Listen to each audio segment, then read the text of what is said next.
Hello, everyone. Welcome to the first voice talk of the autumn semester 2025. Today, there are 4 speakers sharing our thoughts about a project that we did across 4 years. And the title of the project was An Empirical Approach to Human Voice as the Outward Expression of Inner Character. So I'm going to share my screen to begin with to explain how things are going to happen. Boom, boom. Hang on. Okay. I am sharing, right? Can you see the slides? I can. Yes. Perfect. And so first we will start by just explaining why we even did the project to begin with, then briefly what the project was about, and I think it would make most sense for us to spend most of the time on what sort of lessons did we learn from it.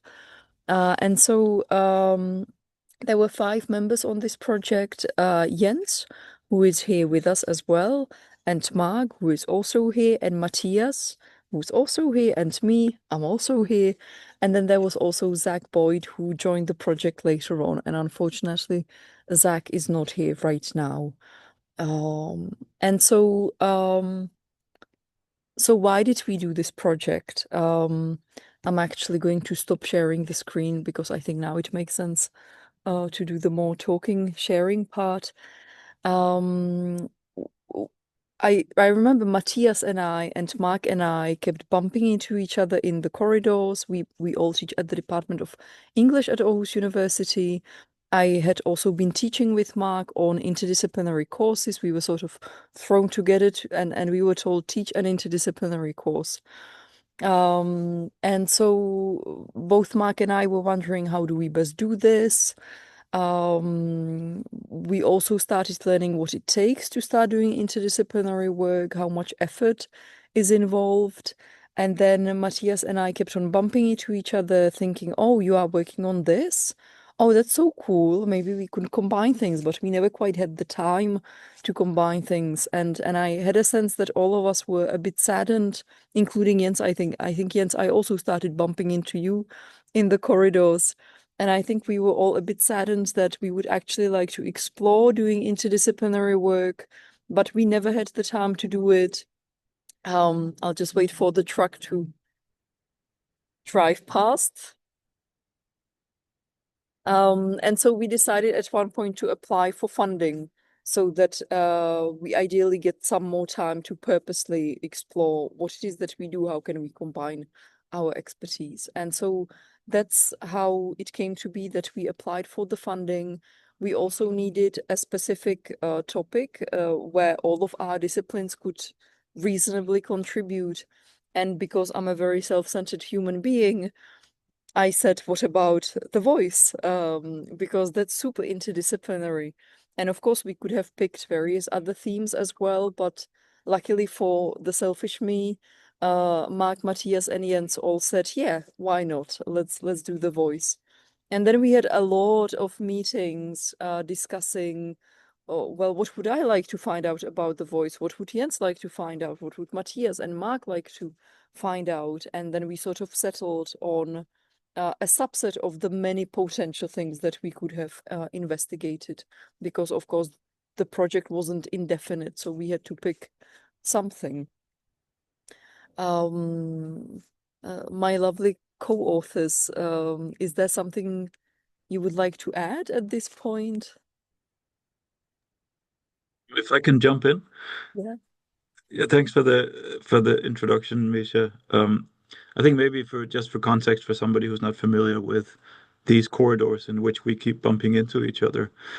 So an English department in this part of the world traditionally consists of linguistic individuals teaching linguistics and history, society, culture-oriented individuals teaching courses in those subjects, and literary people. So we traditionally have these 3 disciplines come together in an English department to try to work together to um, to create these English degree programs.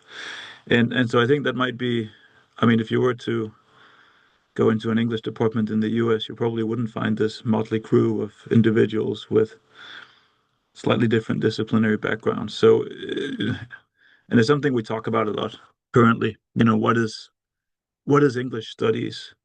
Are we like a combination of mini versions of other disciplines, or are we somehow our own thing? And if so, what is that thing? And how do the constituent disciplines work together? And I think, in a sense, the Voice Project became a sort of microcosm for investigating the degree to which we can have those traditional subdisciplines work together to produce wonderful things. With challenges, of course, but overall, I think it was a great success that maybe could point the way toward similar projects. So that was just to say that an English department has that sort of mixed DNA built into it in our part of the world.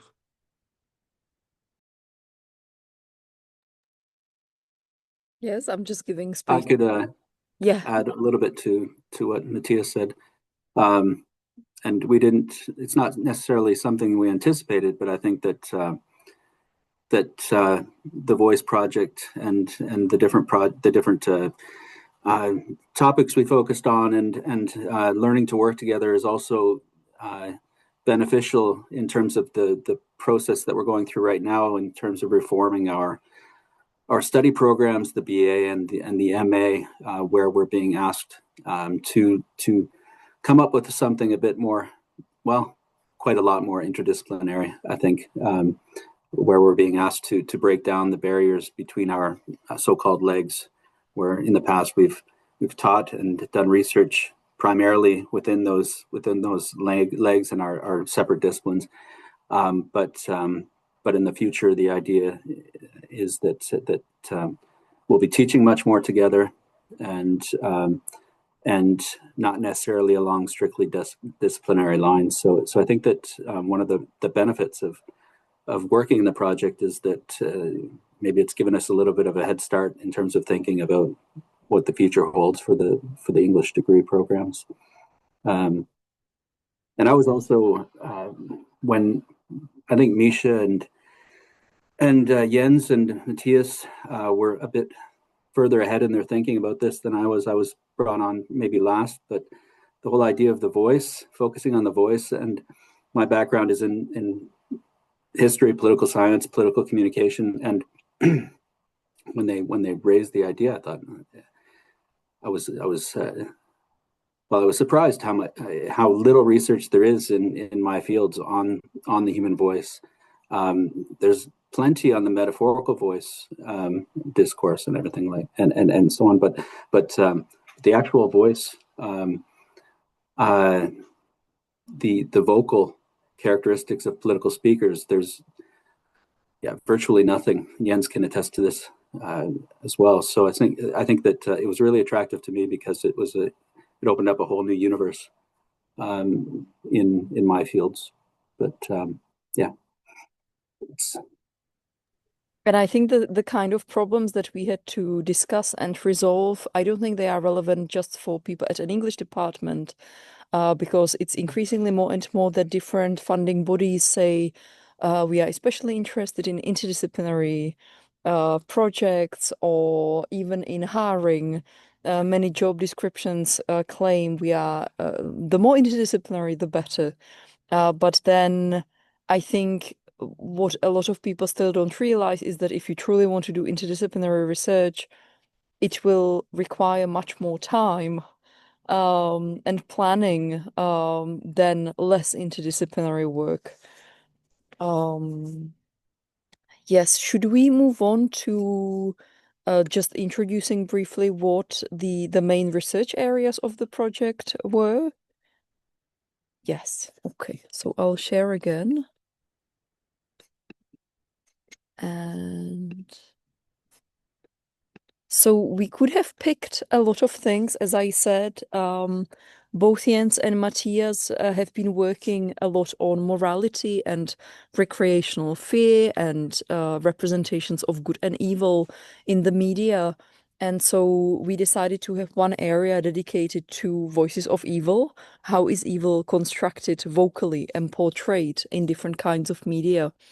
Then, as Mark just explained, his area lies within political communication, history, society. And so then we had one area led more by Mark and his disciplinary home, and that was called Voices in Crisis. So how do politicians use their voices to communicate, but also to communicate when there is a crisis going on, such as COVID? And I then went on for a rather vague area, which we decided to call nature and nurture of the vocal. More specifically, in that area, we investigated the effects of tobacco and alcohol on the voice, but also originally we also wanted to see how there might be stereotypes about voices of smokers in terms of maybe some negative associations. But I could have picked all sorts of other things within there as well. Hang on, I just want to see people's faces. Jens and Matthias, would you like to briefly, maybe in 3 sentences, explain what made you ask the questions that you wanted to explore in your pocket? Sure. I was interested in the degree to which voices can be evil, that is, come to express evil, which sounds like a funny idea when you just state it like that, because evil is about what people do and think. It's not about what they sound like. But still, if you have a Disney movie going on in the other room, certain types of voices will probably immediately strike you as villainous. That voice might belong to the villain, or certain modes of expression. So I thought maybe this could be one way of examining how villains are constructed in different types of media. So that is part of what we did. We looked at how, for instance, a voice that sounds very sick might come to be sort of a metaphorical expression of the inner corruption of the villain. We argued that this is the case, for example, in the very well-known horror film The Exorcist. So there was a lot of horror in there also. So Matthias obviously had some stuff to say about that. So that whole dimension of voices coming to express something as abstract as evil, I thought was fascinating. So we have a few studies that look into that. It looks like Matthias agrees completely.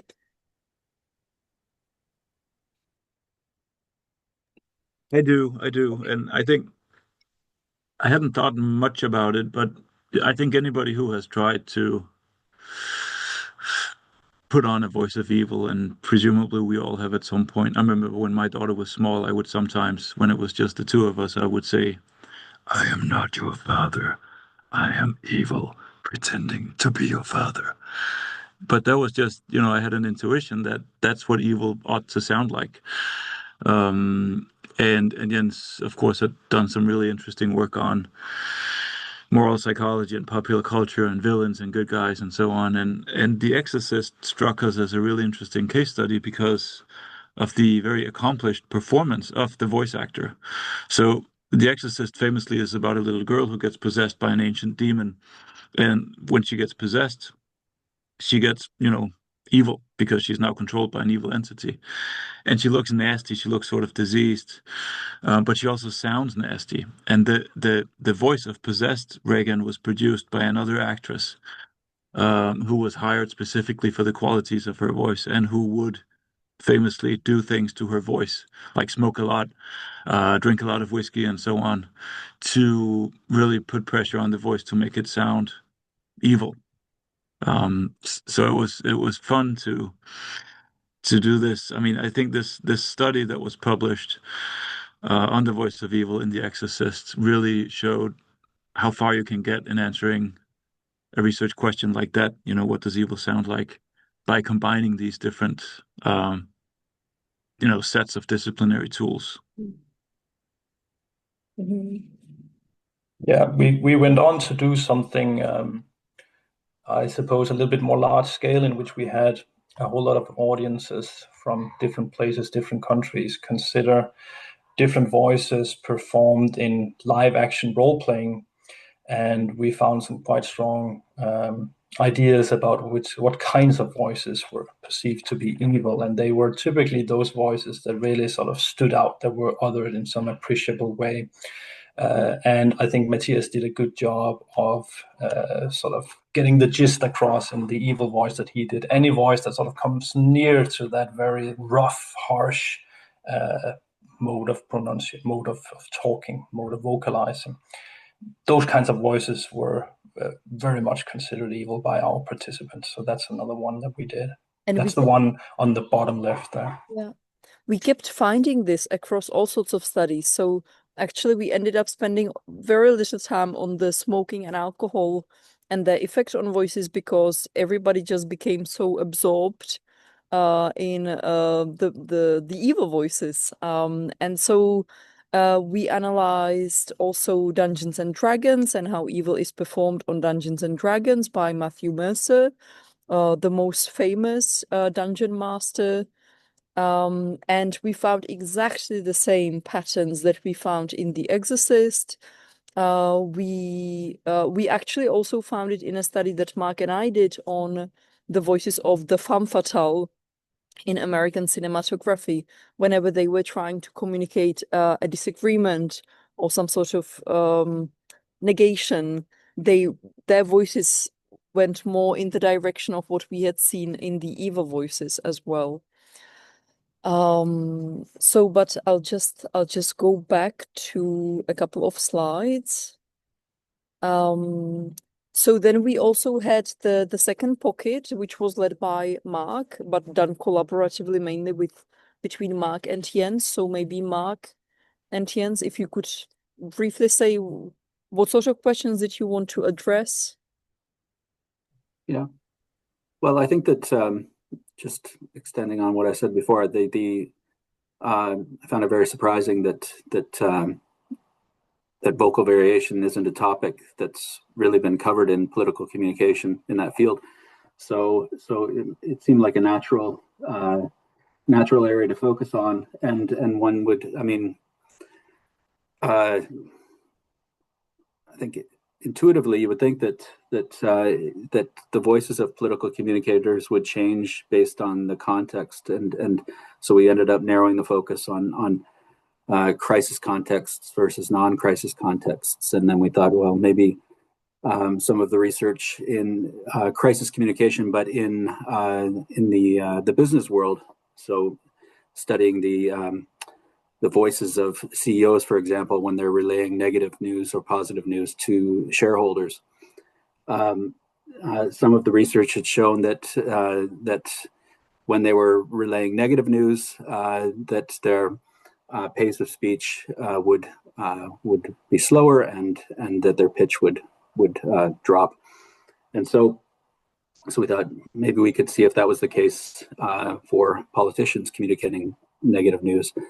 And so that was the basic idea. I'll let Jens maybe elaborate a bit on what we found. But so that's where we started. But then Jens took it a bit further also by focusing on a question.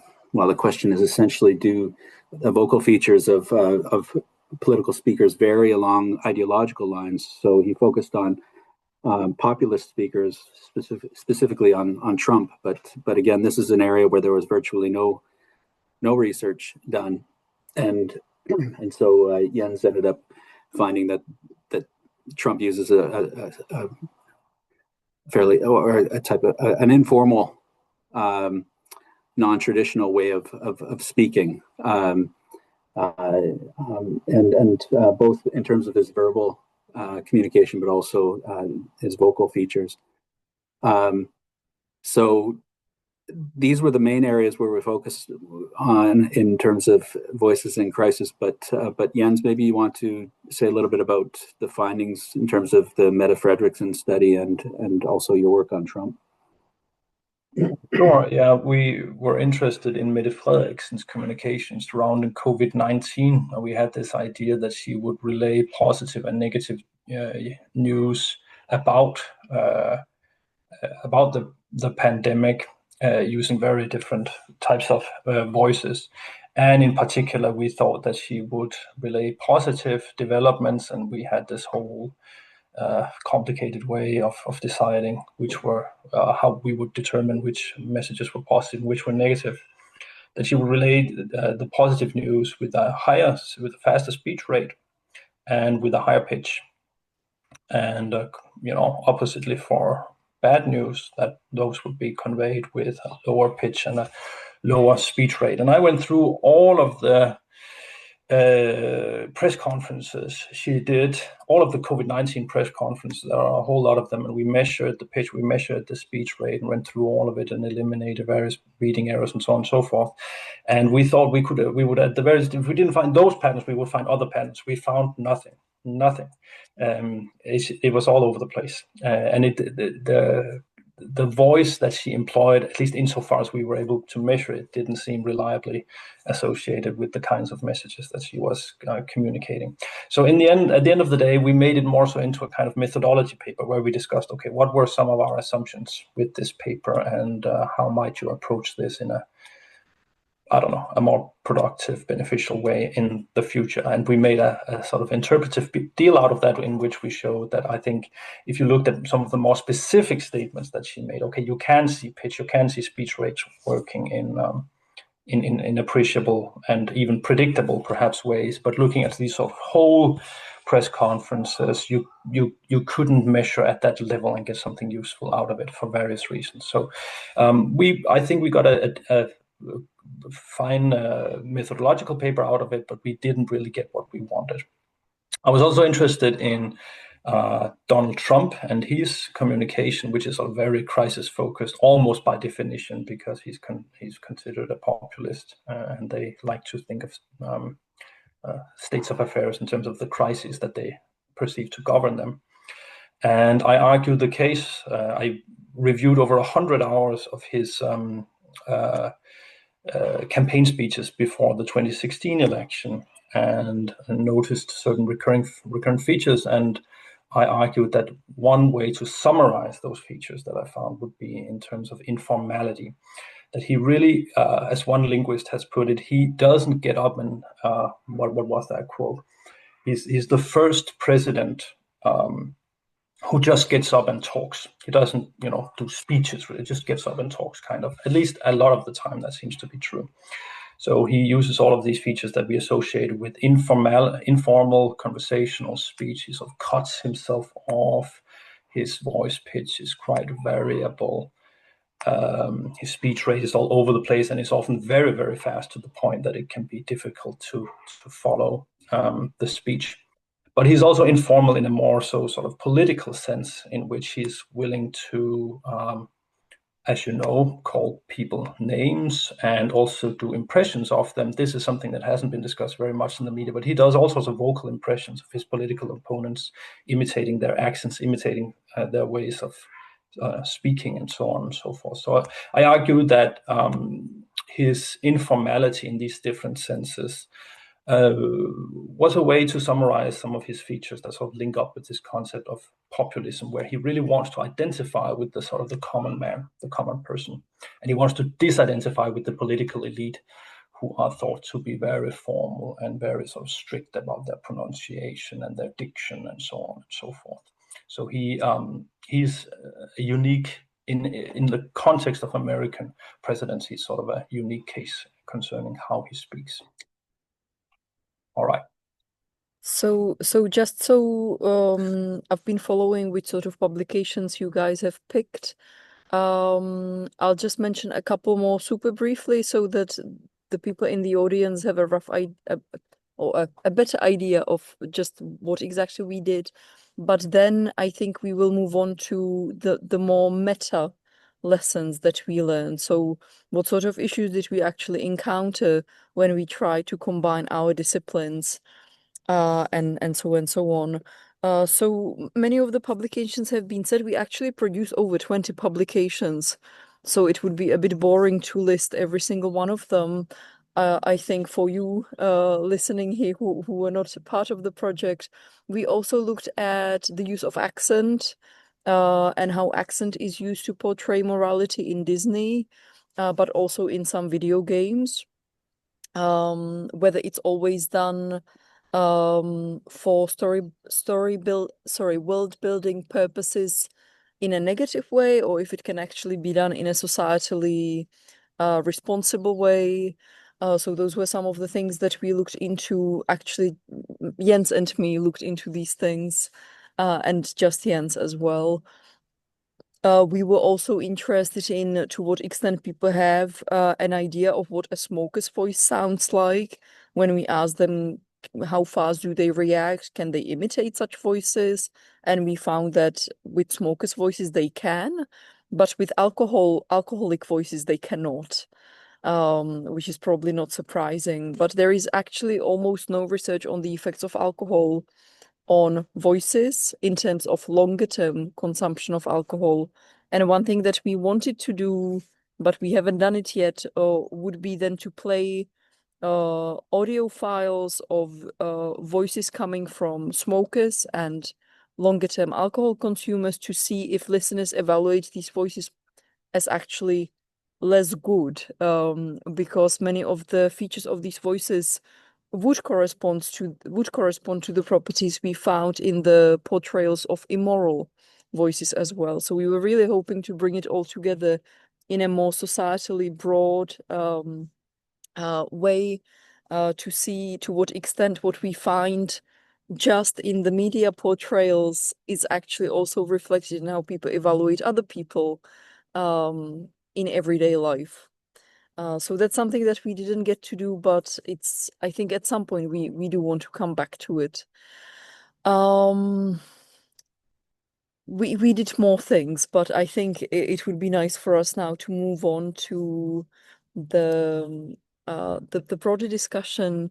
I have slides that I shared with the voice team, and so I'm just going to use them as a way to guide my questions and comments. So the first thing that we were exploring was how to be integrative. So to what extent can we truly integrate the disciplines? Is that always useful? Is it always necessary? And so we first started with the exorcist, and for me that was an eye-opening collaboration, because I come from a heavily quantitative field. And I remember when Jens and Matthias suggested, oh, let's have a look at The Exorcist. And I thought, okay, oh, well, what do you want me to do? How can I help you? And you guys mentioned, oh, well, if you could just analyze some of these voices and describe that, and then if you could make one of those spectrograms that look super cool. And I thought, really, that's it? Like that counts as enough? And it took me quite a while to come to terms with the fact that, yes, actually, this is enough to support the argument that you make in the paper. But I remember I really had to tackle my own disciplinary bias and expectations, because there is no way that paper could be published in a phonetics journal where there is it's pretty much impossible to publish qualitative work in phonetics journals. So to me that started opening up and genuinely embracing the value of qualitative research.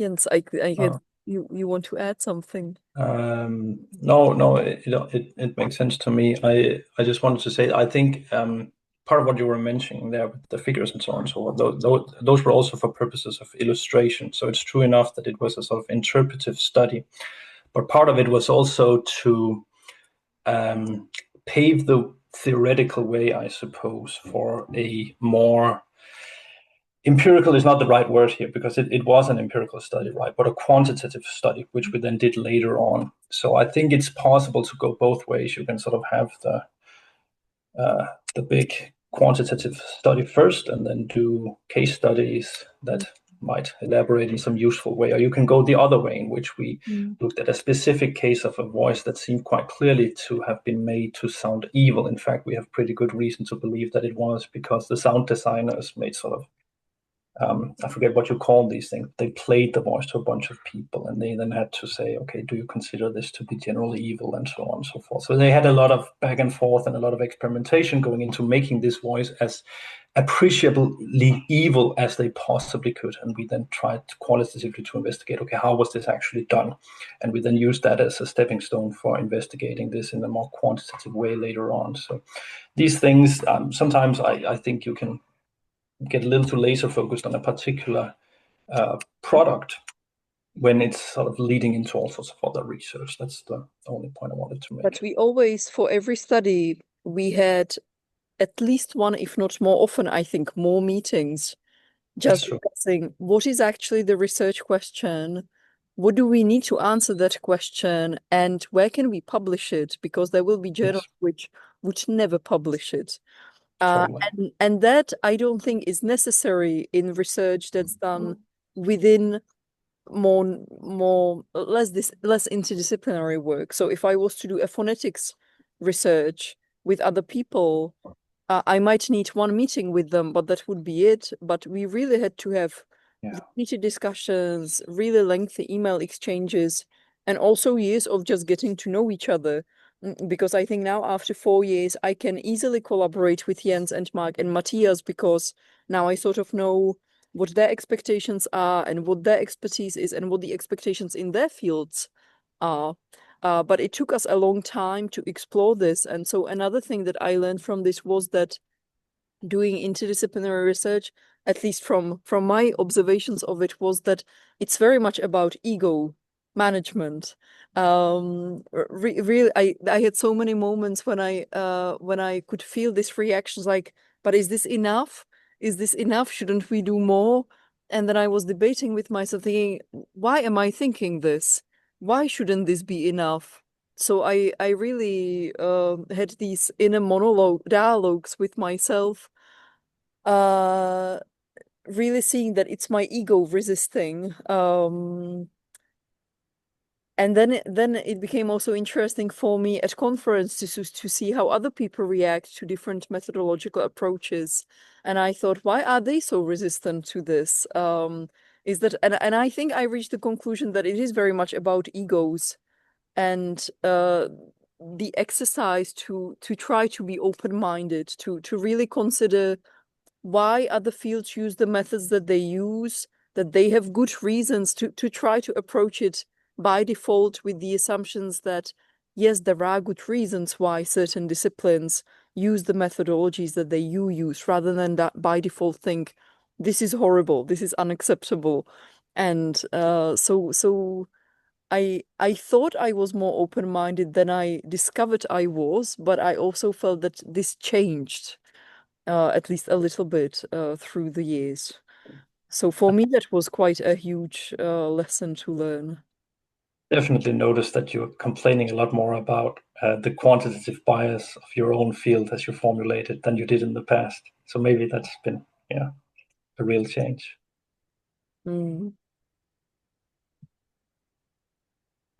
Would anybody like to chip in at this point? And of course, the audience can also chip in with their own insights if they feel like it. I can chip in a little bit with some meta reflections, because you said we entered the meta stage, didn't we, in today's proceedings? I thought it was interesting what you said just now. I mean, everybody expects there to be epistemological challenges in an interdisciplinary project, but there might also be interpersonal challenges, psychological challenges that become exaggerated in a project that is not only collaborative, but that is interdisciplinary. Egos to navigate, expectations to navigate, all kinds of things to navigate. But I think one. So I consider this project a big success. Yes, there were things that we never got to do. But that's something I've come to realize gradually and with painful experience, that, a certain amount, I think there's a minimum amount of planned projects and hoped for collaborations that just die and end up being a time sink. And that's just the nature of the game. I don't think you can avoid that.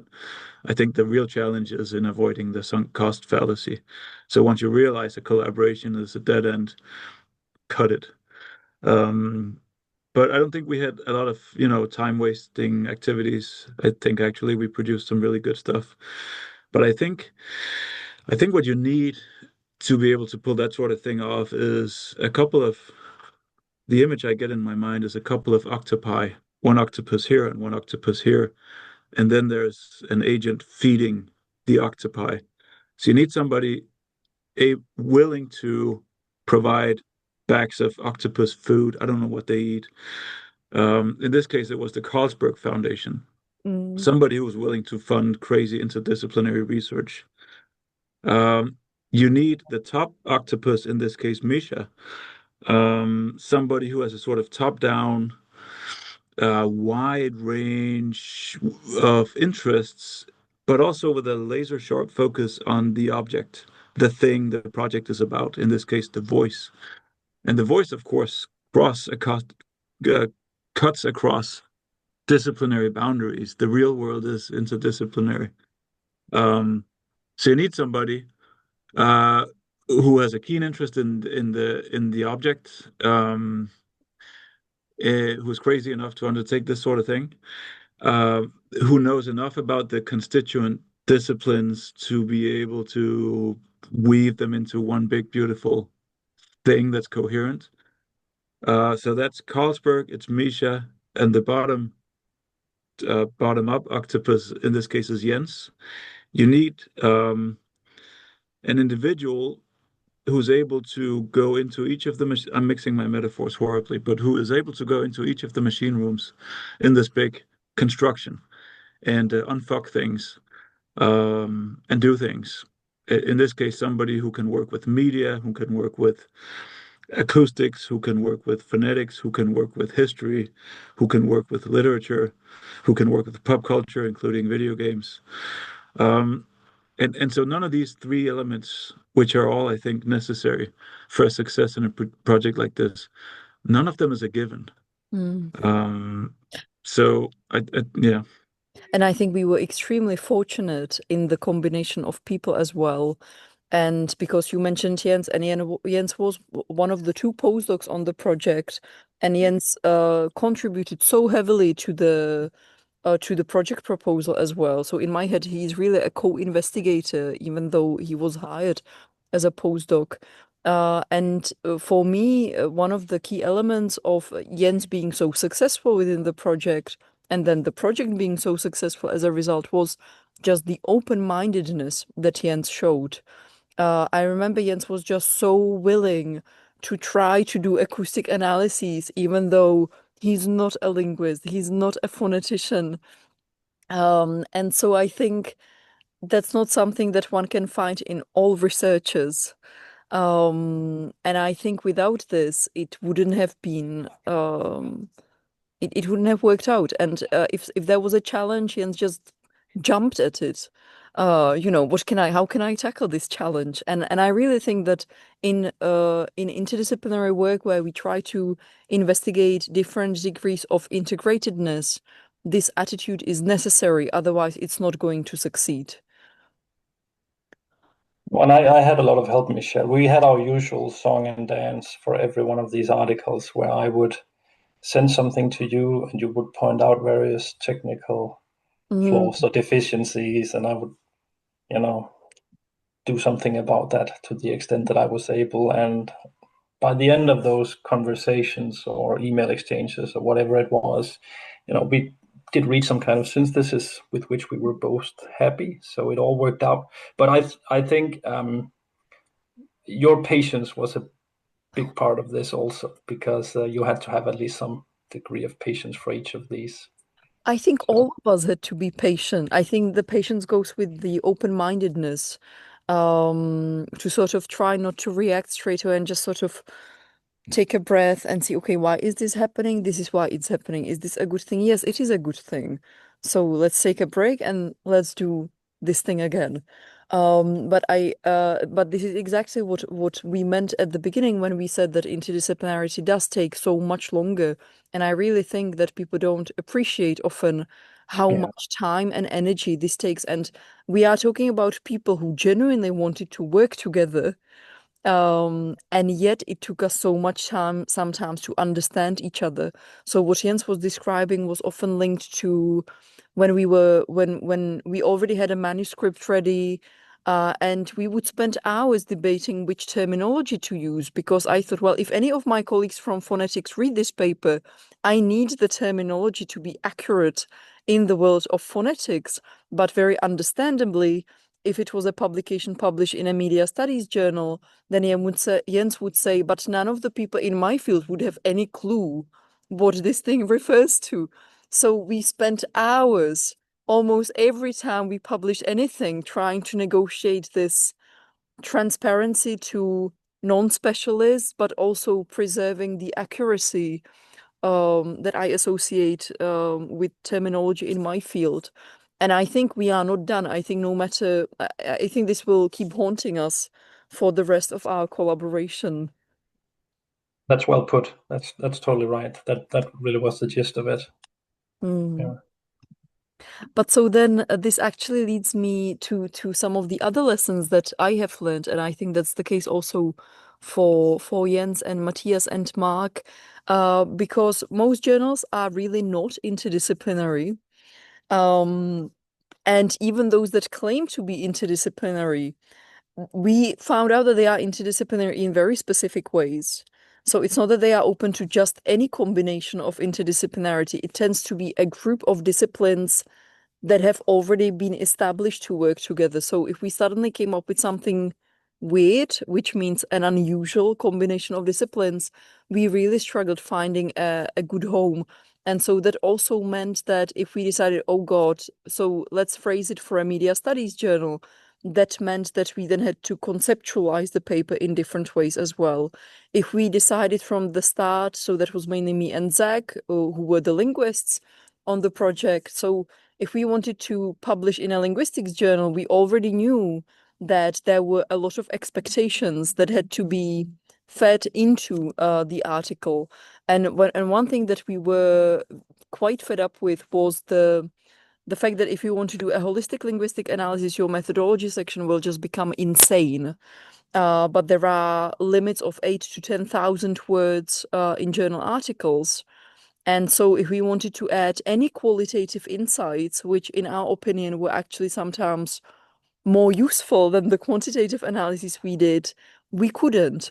And in one of the papers, the reviewers actually, even though we said the statistics doesn't show any differences, we left the statistics out so that we could spend more space on some of the qualitative insights. And predictably, all the reviewers and the editor insisted, no, you absolutely must make space for the statistical analyses. And we had to get rid of some of the qualitative insights because there just wasn't enough space.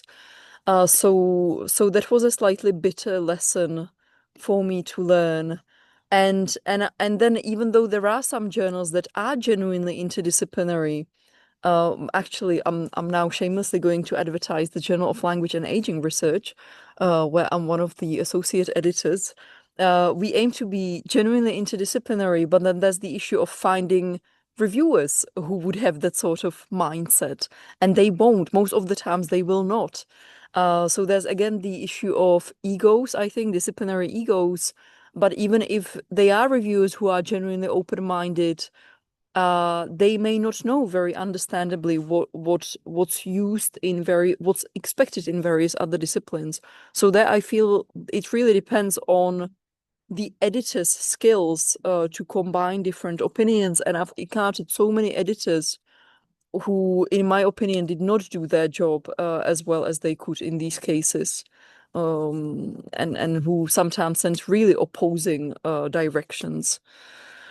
So those were some of the first insights.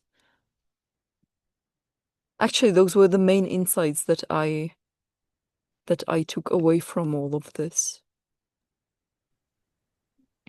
Míša, can I add? I think another one that I think we agree on is that we were thinking a lot about how to approach some of these publications exactly in terms of which disciplines should really be the main one, which one should be dominant, and then sort of downstream from there, where we're supposed to submit this.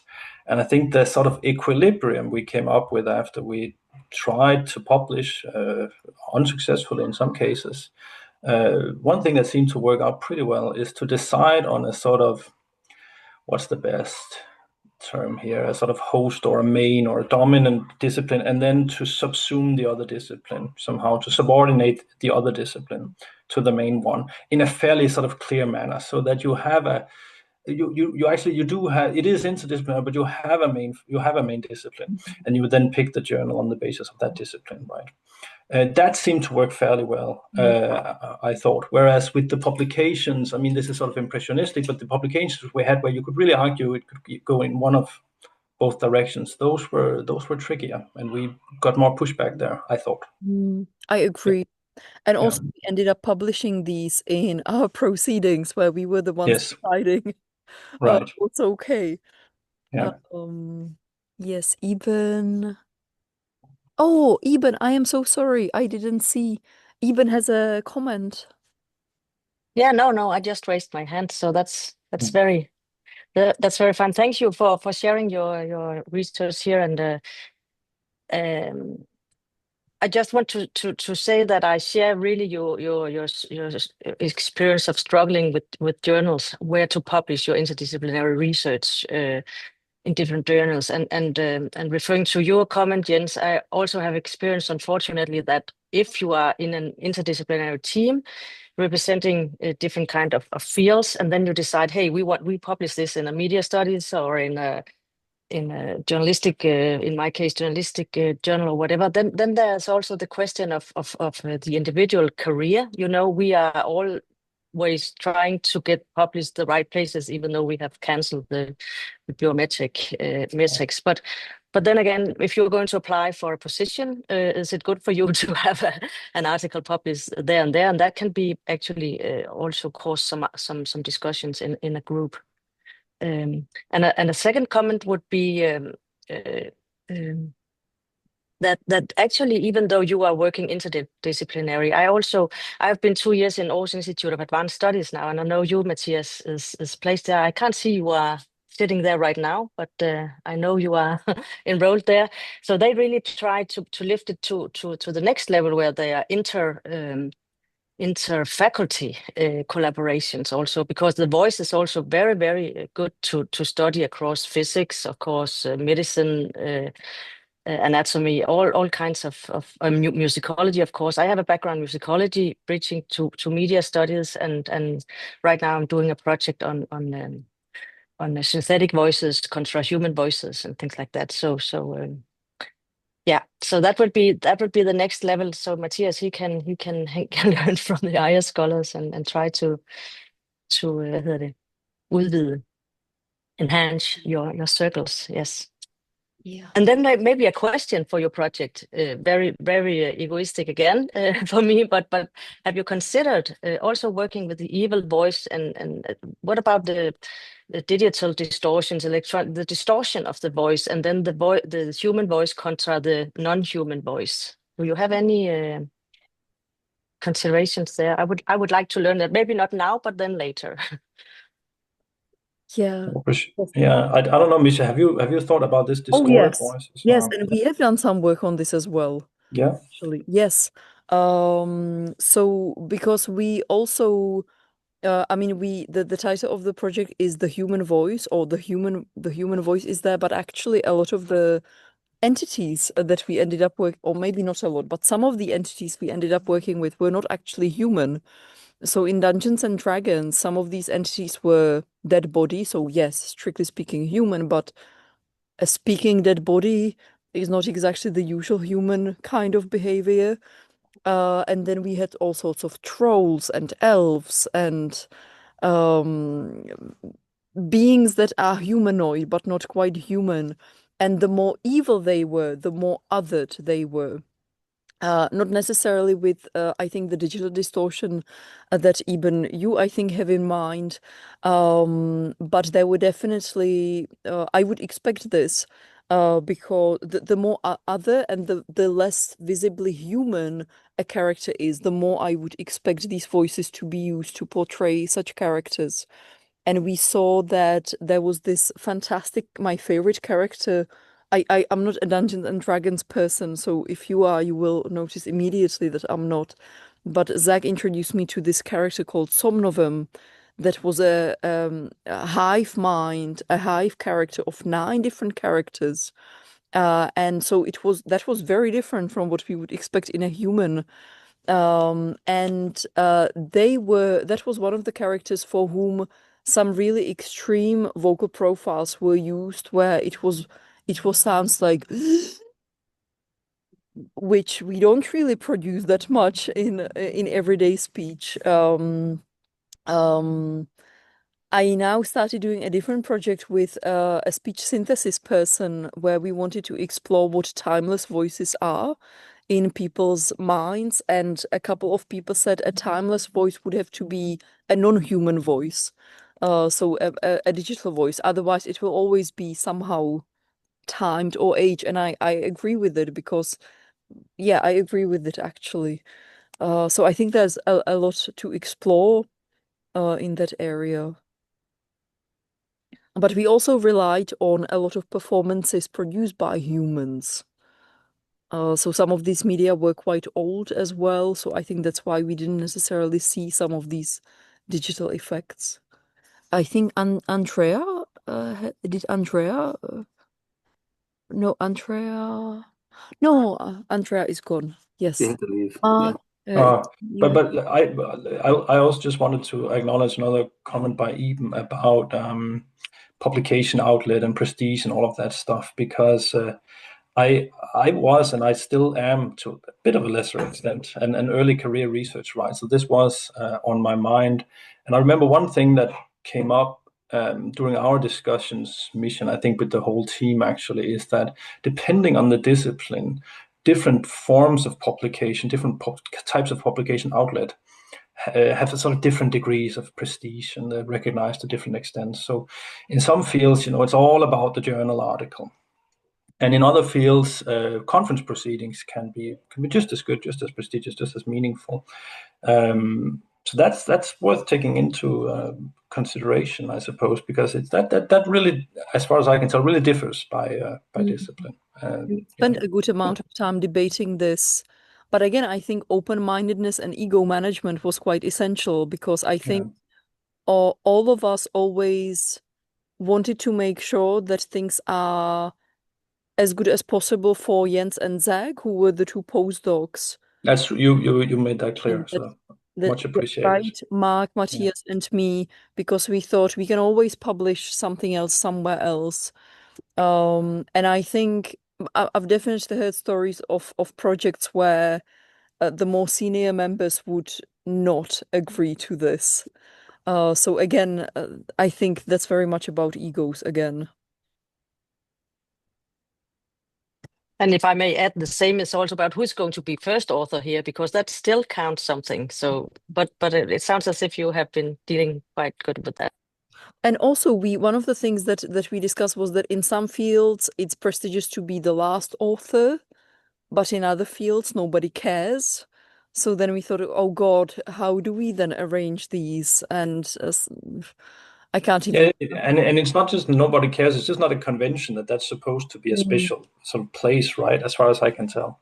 So that's a bit confusing. So I don't think I mean, we never had issues about the order of authors or anything like that. We were pretty good, I think, about just settling that, and it was never an issue. But it is confusing that these things aren't sort of standardized across disciplines. I saw Mark's hand and then Lucy's hand, and I can see we have 6 minutes left. So maybe we can hear from Mark and from Lucy and then end there. Well, this is just a comment from Eben about digital voices, and it is an interesting question about, I mean, what kind of data, how much data will we have when it comes to human voices in popular culture, for example, in the future? But I remember just a couple of days ago, I was listening to a podcast, and Billy Corgan from formerly the Smashing Pumpkins, he was saying that he's predicting by 2030 most people will be listening to AI generated music rather than human produced music, and so that's another just an issue in terms of data that we'll have access to in the future, potentially, when it comes to popular culture at least. But that was just a brief comment there. So if you don't mind me also jumping on what Eben said and dragging it back to the evil voice, because that was so very fascinating. And so you mentioned like synthesized voice, distorted voice, and then Míša was saying how the less human the character became, the more kind of distortion and the more kind of unmistakably, I guess, people would recognize it as evil or uncanny or something like that. So I wondered if any of you had any like thoughts or comments about the voice of, I guess you might call it like sophisticated evil, like Hannibal Lecter type characters, for example. We have talked about him. So we went for more overtly evil characters, and we sort of left those intellectual, less obvious characters. We didn't focus on them, but this is something we have repeatedly discussed, and at some point I would like us to have a look at it.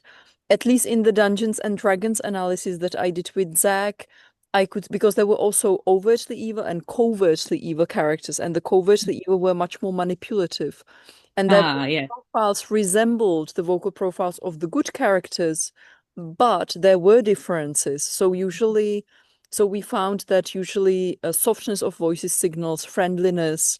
So they also employed this breathiness, this softness, but they did it in ways that wasn't quite so natural.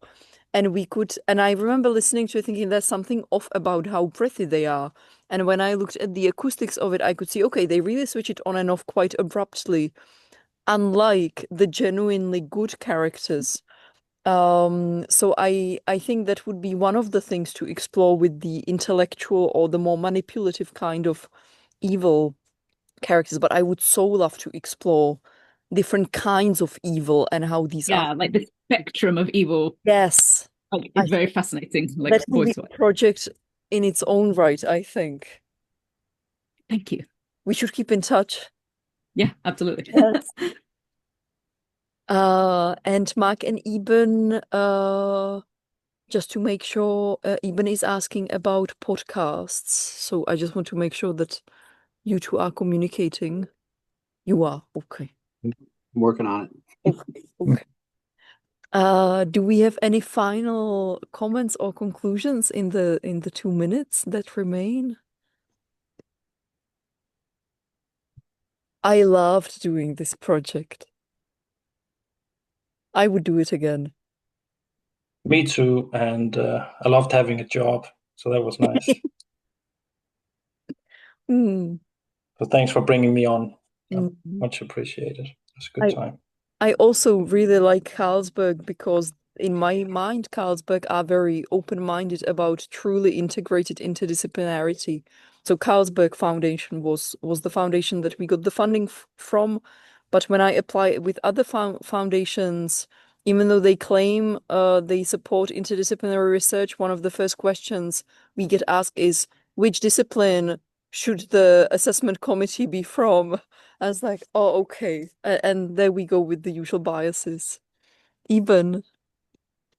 I know we're in the final seconds here, but I just want to say that I also got some funding from Carlsberg, the Miniligate interdisciplinary study with and sectional study also with Borger.dk and Aarhus Kommune about doing an installation down there, testing synthetic voices and human voices in relation to text-to-speech technology and how you navigate on the Borger.dk when you want to apply for a new passport, and what kind of voices do you use then, and I want to collect some data from the citizens while they test this, while they are waiting for their passport and so on. So I would certainly like to keep in touch and stay in dialogue, because I need your expertise as well for this project. It's called Stemmeboksen, from synthetic.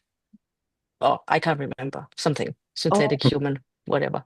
But thanks to Carlsberg again, it seems like they are really fond of interdisciplinary studies. Oh, thank you for sharing. And What congratulations. what did you the name of the Virginal, what was your fellow Carlsberg, what was the fund's name? They changed the name of it for the project. It's now Semper's Ardens. Okay, yeah, that's a good one. It's called, what was it called? A young researcher Research. fellowship. And now it's Semper, what was it you said? Semper Ardens. Yeah, right. Yeah, will you be testing out evil voices in that BOA box, like your passport has expired?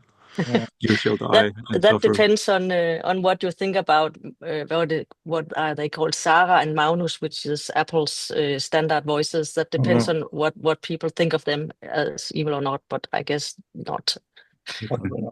Okay. But yes, let's keep in touch. I would love to discuss this more. And I know we are going on the same writing retreat in December, I hope.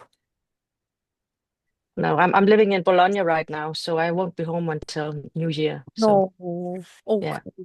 So thanks for doing these talks online. No. And thank you for coming to them, all of you.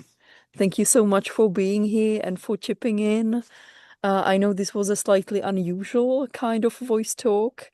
The next one will come back to the usual format of someone presenting research based on a single study or two studies, and that will be it. Freya, is it actually you, the next one, or is it Molud? No, Freya, you are in February. Molud is the next one presenting. But thank you all again. Yeah, thank you. And may the sun be with you. Thank you. Bye. Bye-bye. Bye.